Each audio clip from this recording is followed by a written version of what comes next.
जम्मू कश्मीर के बडगाम इनकाउंटर में लश्कर तैयबा के टॉप कमांडर लतीफ राथर को हलाक किया गया है। इस इनकाउंटर में राथर समेत 3 मिलिटेंटों को हलाक किया गया है। यह इनकाउंटर बडगाम के वतरहील इलाके में हुआ है। इनकाउंटर रात के दौरान शुरू हुआ था और करीब 13 घंटों तक जारी रहा। पुलिस ने पहले ही ट्वीट करके जानकारी दी थी कि इनकाउंटर में लतीफ राथर नामी मिलिटेंट समेत लश्कर के 3 मिलिटेंट फंसे हैं। पुलिस के मुताबिक लतीफ राथर कई आम शहरियों की हलाकत में मुलविस था और राहुल भट्ट और अमरीन भट्ट के कत्ल में भी वो मुलविस बताया जा रहा है। ये मिलिटेंट एक रिहायशी मकान में छुपे थे। पुलिस ने पहले आम शहरियों को निकाला और फिर ऑपरेशन शुरू करके मिलिटेंटों को हलाक किया। दिन भर जारी रहने वाले इस इनकाउंटर के दौरान दोनों जानिब से शदीद गोलियों का तबादला हुआ। पुलिस ने बताया कि तीनों की लाशें बरामद कर ली गई हैं। दीगर 2 मिलिटेंट्स को पहचान साकिब और मुजफ्फर के तौर पर हुई है।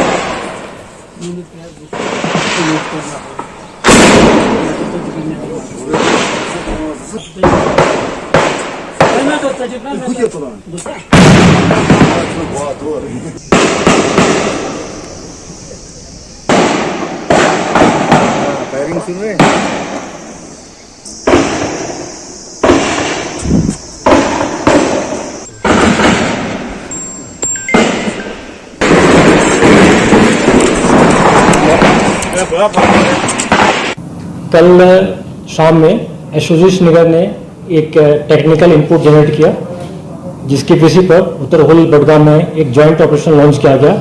आर्मी, पुलिस, सीआरपीएफ, आर्मी और बडगाम पुलिस सारे मिलके, और रात में 3 बजे इनकाउंटर शुरुआत हो गई और आज तीनों टेररिस्ट मारे गए।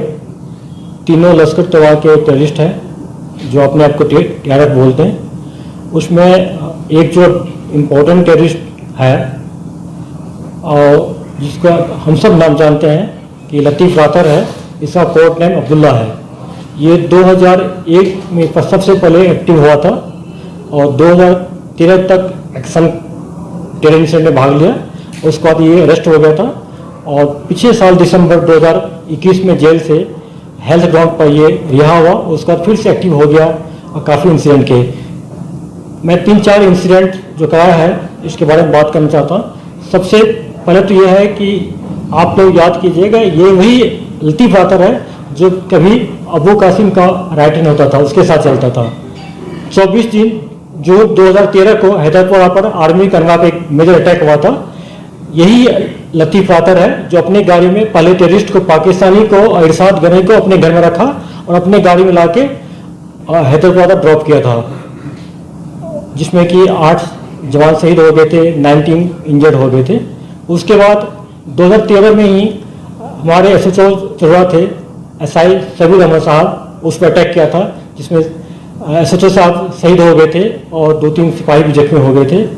उसके बाद जब ये लास्ट डेट ये रिलीज हुआ जेल से, तो इस साल मई में हम सब जैसा जानते हैं कि जो एक कश्मीरी पंडित थे राहुल भट्ट, जो मुलाजिम थे तहसीलदार के ऑफिस में, उस पर अटैक किया था, कातिल हम लोग उसके पीछे तभी से लगे हुए थे।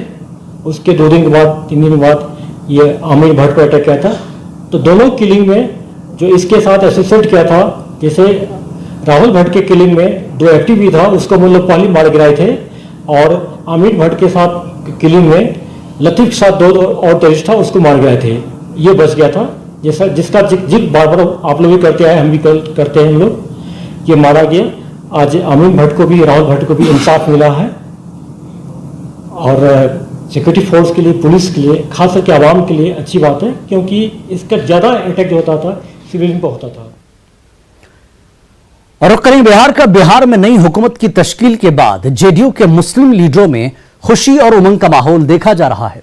जेडीयू के general secretary major Iqbal Haider ने न्यूज 18 से बात करते हुए कहा कि नीतीश कुमार की क़यादत में बिहार तरक्की की राह पर गामजन है। आरजेडी के साथ इत्तेहाद ने पूरे मुल्क को एक पैगाम दिया है। मेजर इकबाल के मुताबिक जमहूरी मुल्क में तानाशाही रवैया नहीं चलेगा।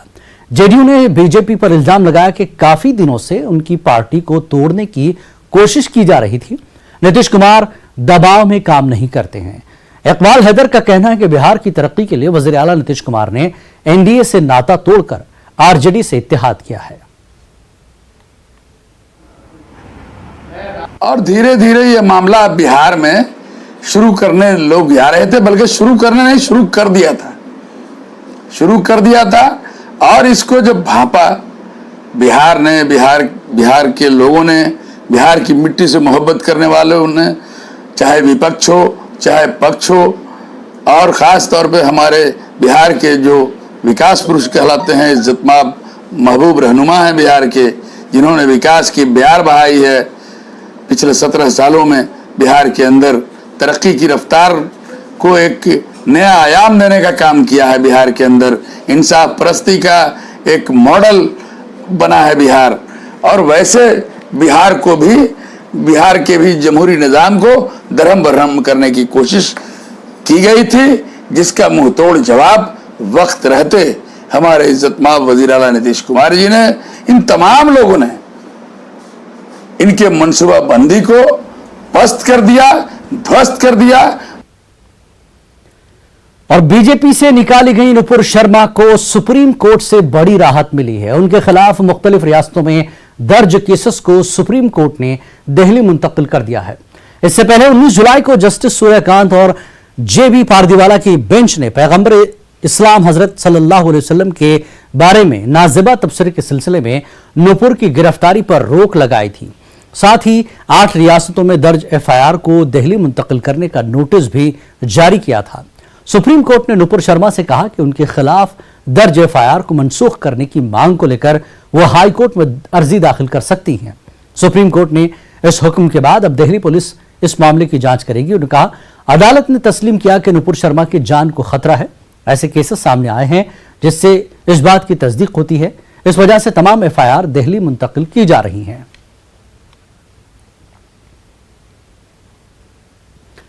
आजादी के 75वें सालगिरह के मौके पर मुल्क भर में आजादी का अमृत महोत्सव मनाया जा रहा है। हर घर तिरंगा मुहिम के साथ ही मुख्तलिफ समाजी और मिली तंजीमों के जरिए भी तिरंगा रैलियों का इनेकाद किया जा रहा है। इसी मुहिम के तहत आज मेरठ में राष्ट्रीय हिंदू मुस्लिम एकता मंच के जरिए शहीद स्मारक से हापुड़ अड्डा चौराहे तक तिरंगा रैली का इनेकाद किया गया। मंच के बैनर तले 101 फुट लंबे तिरंगे के साथ रैली निकाली गई, जिसमें सैकड़ों की तादाद में स्कूल और मदारिस के तलबा ने शामिल होकर कौमी एकता का पैगाम दिया। मुस्लिम राष्ट्रीय मंच के सरपरस्त इंद्रेश कुमार ने प्रोग्राम में मेहमान खुसूस की हैसियत से शिरकत की और झंडा दिखाकर रैली को रवाना किया। भारत जोड़ता है, तिरंगा आन बान शान है। इसलिए आज का मेरठ का ये कार्यक्रम सारे भारत को जोड़ने का संदेश देता है। हम सब भारत हैं, भारतीय हैं, हिंदुस्तान है, हिंदुस्तानी हैं। फिर बाद में हम पार्टी के हैं, जात के हैं, मजहब के हैं, भाषा के हैं, भूगोल के हैं। आओ एकजुट भारत बनाएं, तिरंगामयी भारत बनाएं, श्रेष्ठ और महान भारत बनाएं। और शहीद भगत सिंह नौजवान सभा की जानिब से घर घर तिरंगा मुहिम के तहत तिरंगा की तकसीम अमल में लाई जा रही है। जगह जगह तिरंगा रैलियां निकाली जा रही हैं। अजमेर एडीएम सिटी भावना गर्ग ने कलेक्ट्रेट पर खिदमत देने वाले साथियों में तिरंगा बांटा।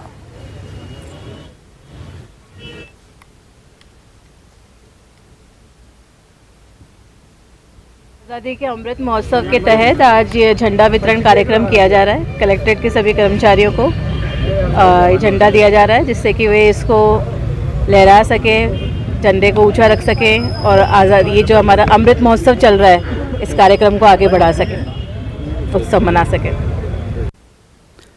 और मुल्क की आज़ादी के 75 साल पूरे हो रहे हैं। ऐसे में इस मरतबा यौम आज़ादी की तकरीब को यादगार बनाने के लिए हर घर तिरंगा मुहिम शुरू की गई है।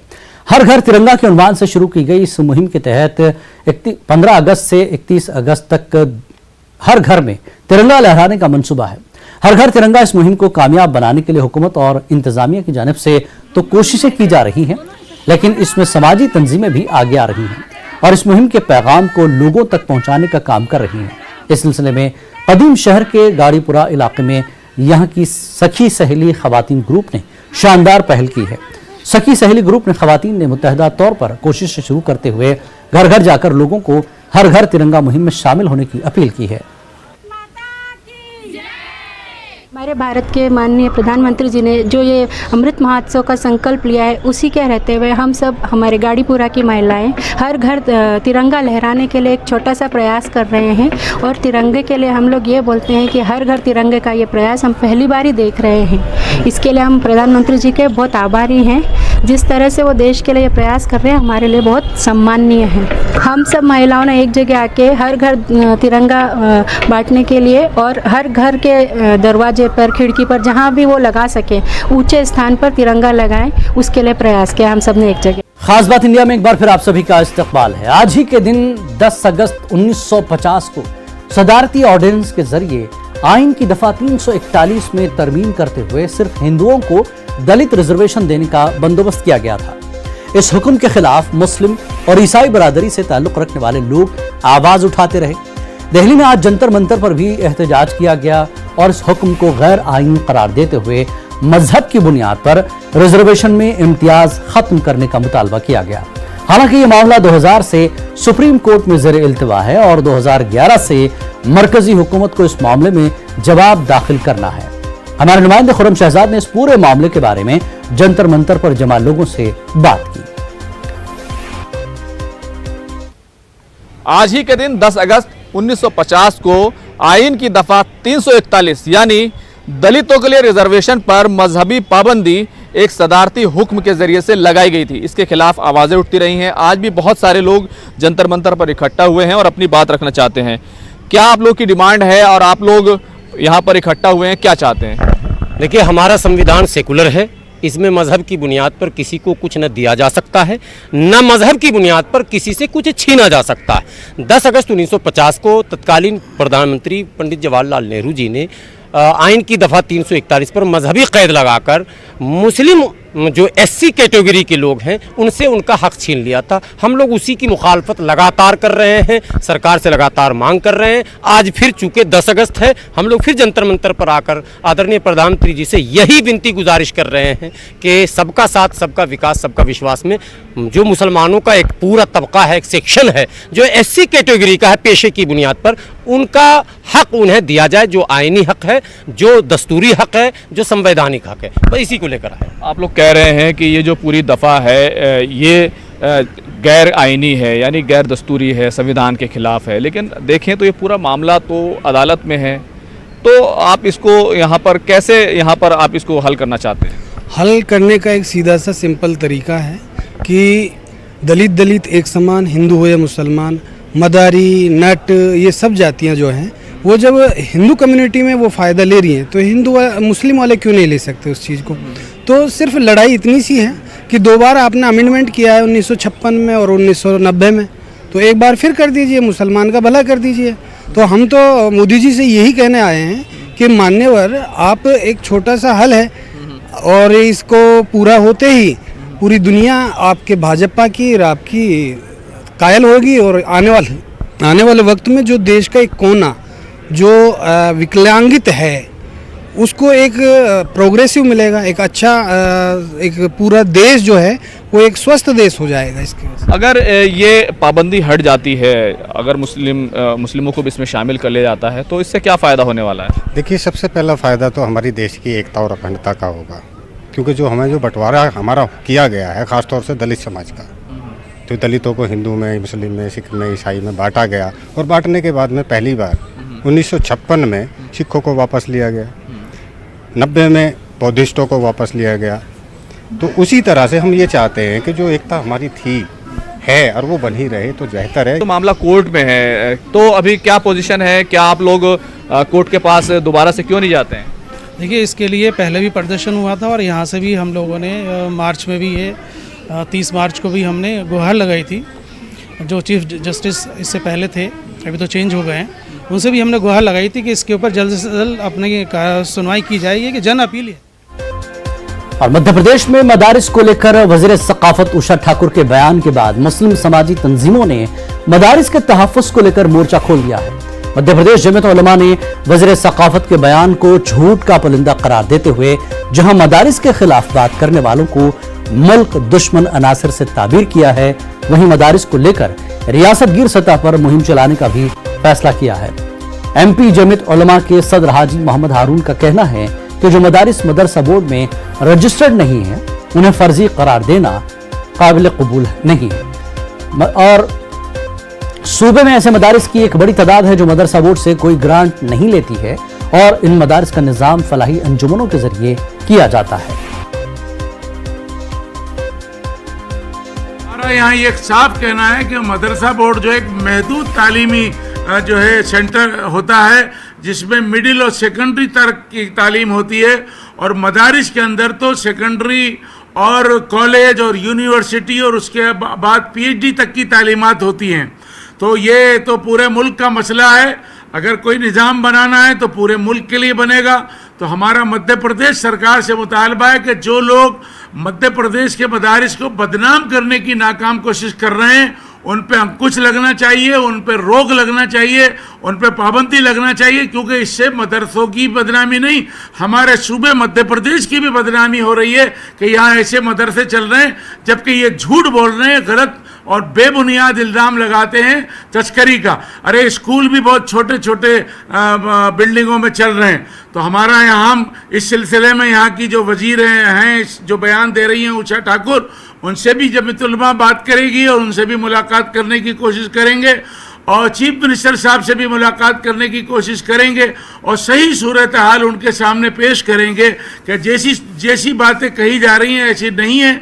मदरसे अपनी खिदमत मुल्क के लिए और मुसलमानों के लिए कर रहे हैं और जो लोग अगर मदरसों के खिलाफ बयानबाजी करेंगे वो हम उसको मुसलमानों के खिलाफ माना जाएगा और वो देशद्रोही होंगे, क्योंकि मुसलमान भी देश का हिस्सा है, इस मुल्क का हिस्सा है और इस मुल्क के रहने वालों के खिलाफ अगर कोई बात करेगा तो हम ये कहेंगे कि वो देशद्रोही हैं।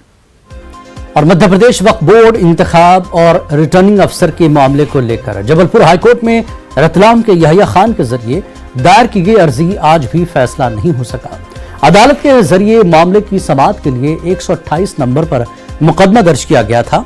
जस्टिस संजय द्विवेदी की बेंच में मामले को लेकर दोनों फरीकैन के बीच जमकर बहस हुई, मगर अदालत ने इस मामले में मजीद समाअत के लिए तारीख में तौसीह कर दी है। अब मामले की समाअत 16 अगस्त को होगी। देखिए, मेरे पास वक्फ बोर्ड के तमाम चेयरमैन की लिस्ट मौजूद है, मैंने अभी आपको दिखाई है। 61 से लेकर 2004 तक एक भी एडमिनिस्ट्रेटर वक्फ बोर्ड में मुकर्रर नहीं किया गया, लेकिन 2004 से लेके ये 2022 हो गई, 9 एडमिनिस्ट्रेटर सरकार ने बना दिए हैं। इससे पता चलता है सरकार की वक्फ बोर्ड के प्रति उदासीनता कैसी है, ये इसी से अंदाजा लगाया जा सकता है। और अभी 2013 के बाद से तो 3 एडमिनिस्ट्रेटर बना दिए गए हैं वक्फ बोर्ड के।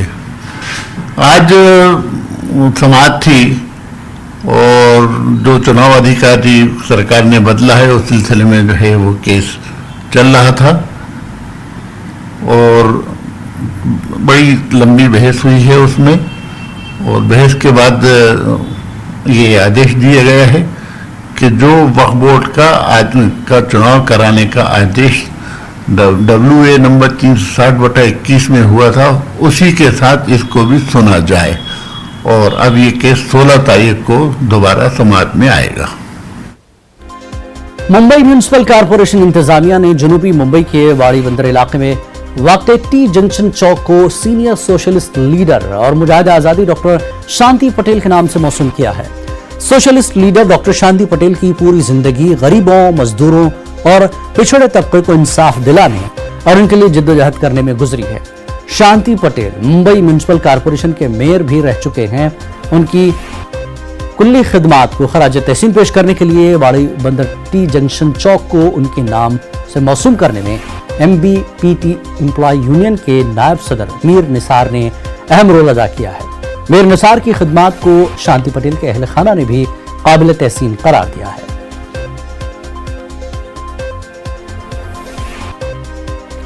मुख्तलिफ मज़ाहिब और कौमों के दरमियान इत्तेहाद सिर्फ बातों से नहीं होगा, बल्कि अमली इक़दामात की जरूरत है। तंग नजरी को वसी नजरी में बदलने की जरूरत है। नॉर्दर्न कांग्रेस पार्टी के सदर अब्दुल करीम हाशिम पीर देसाई ने यह बात कही। रायचूर के दानिश्वर और समाजी कारकुन मोहम्मद हसन मोहसिन ने नॉर्दर्न कांग्रेस पार्टी के सामने 20 से ज्यादा सवालात रखे थे। हालात हाजिरा ऐसे हैं, कसीर तादाद में जहां हम हैं, कौन भी हो, मुसलमान हो, हिंदू हो, कोई भी हो, कसीर तादाद में जहां हम हैं अपना बयान दे रहे हैं, लेकिन इसका और अकोला में भी all India postal employees union की जानिब से एक रोजा एहतजाजी धरना दिया गया, जिसमें इन एम्प्लॉयज मुलाजिमीन ने महकमे पोस्ट में होने वाली तब्दीलियों के खिलाफ नाराजगी की जाहिर की। उनके मुताबिक हुकूमत महकमे पोस्ट को धीरे धीरे प्राइवेटाइजेशन की तरफ ढकेल रही है, जिससे मुलाजिमीन के साथ साथ आम लोगों को भी नुकसान होने वाला है।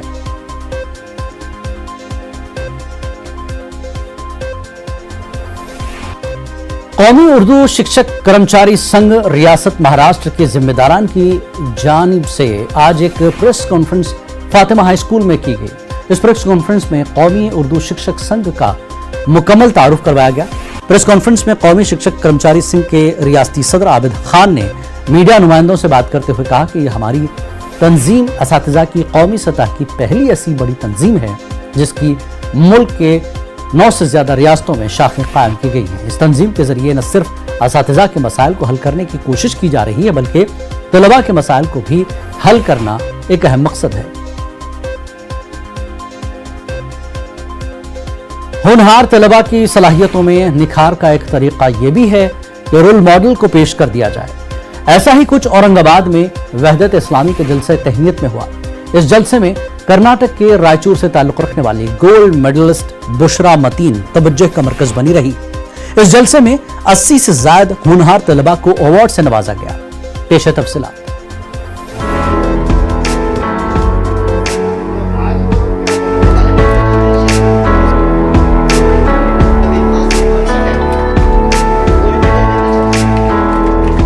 वहदत इस्लामी हिंद की जानिब से ये जलसा होनहार तलबा की हौसला अफजाई और मुस्तकबिल की राह का तयन कैसे किया जाए, इसकी रहनुमाई के मकसद से हुआ है।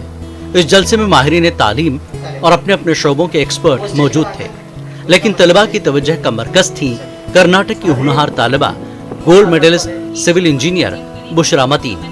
बुशरा मतीन ने सिविल इंजीनियरिंग में 16 गोल्ड मेडल हासिल करके एक तारीख रकम की है। ये SLN कॉलेज रायचूर कर्नाटक की इंजीनियरिंग की तालिबा है। पास आउट होने के बाद जब रिजल्ट आया तो ये एक तारीख उन्होंने रखी थी।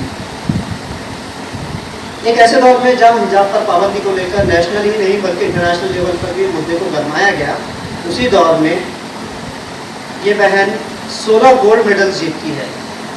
VTU का एक 21st कॉन्वोकेशन था जो मेरा यूनिवर्सिटी है, विश्वेश्वरैया टेक्नोलॉजिकल यूनिवर्सिटी, और ये मेरे VTU के अंडर 240 कॉलेजेस आते हैं, मोर देन 240 कॉलेजेस आते हैं ऑल ओवर कर्नाटका, और उसमें डिफरेंट ब्रांचेस है, civil engineering, electronics and communication, ऐसे ब्रांचेस है। और अल्हम्दुलिल्लाह इस पूरे ब्रांचेस में मैंने टॉप किया है। मेरी यूनिवर्सिटी में मेरे सिविल इंजीनियरिंग में मैंने टॉप किया है, पूरे गर्ल्स ऑफ माई यूनिवर्सिटी उसमें मैंने टॉप किया है। तो ऐसे स्ट्रीम्स है और जो स्पॉन्सर करे हैं डिफरेंट यूनिवर्सिटीज़, उन्होंने मुझे अवार्ड से नवाजा। इस जलसे तहनीत में बुशरा मतीन के अलावा 80 से ज्यादा होनहार तलबा को एजाज़ात से नवाजा गया। इस मौके पर मुकर्रिरीन ने तालीम के साथ अखलाकी तरबियत पर जोर दिया। तालीमी माहिरीन का कहना है कि तालीम के साथ बेहतर तरबियत बहुत जरूरी है। इसके बगैर हम एक सालेह मुआशरे का तस्वुर नहीं कर सकते। मुसाबकती दौड़ में कड़ी मेहनत को कामयाबी की कुंजी करार दिया गया है। हार्डवर्क जो हमारा है ये हमसे कोई नहीं छीन सकता। हो सकता है कहीं आपको थोड़ा सा टैलेंट या आपका ख्याल हो कि मेरा कम है, ऐसा होता नहीं है। अल्लाह ताला सबको बराबर ही देता है, किसी को कोई और फील्ड में देता है, किसी को कोई और फील्ड में देता है। लेकिन जहाँ कहीं भी हमको ऐसा लगता है कि थोड़ा यहाँ हम कम है या इसने बहुत अच्छे स्कूल से पढ़ा, इसने नहीं पढ़ा, उसको हम कैसे कंपेंसेट कर सकते हैं? तो हमारे हार्डवर्क। आप जितने भी सक्सेस स्टोरीज निकालो, आपको हर जगह ये मिलने वाला है कि इसने बहुत हार्डवर्क किया है। और जो पेरेंट्स है जो लड़कियों को कम समझते हैं लड़कों से और जिन्हें एजुकेशन नहीं दे रहे हैं, मैं वो पेरेंट्स से यही कहना चाहती हूँ कि जो लड़के आपको कामयाबी दे सकते हैं वो लड़कियाँ भी दे सकते हैं।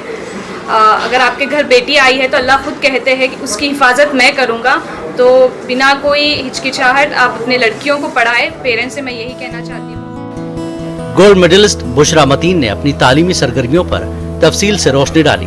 बुशरा मतीन ने वालिदैन को तलबा का हकीकी रोल मॉडल करार दिया और कहा कि वालिदैन की जरा सी हौसला अफजाई बच्चों के लिए बहुत से मायना रखती है।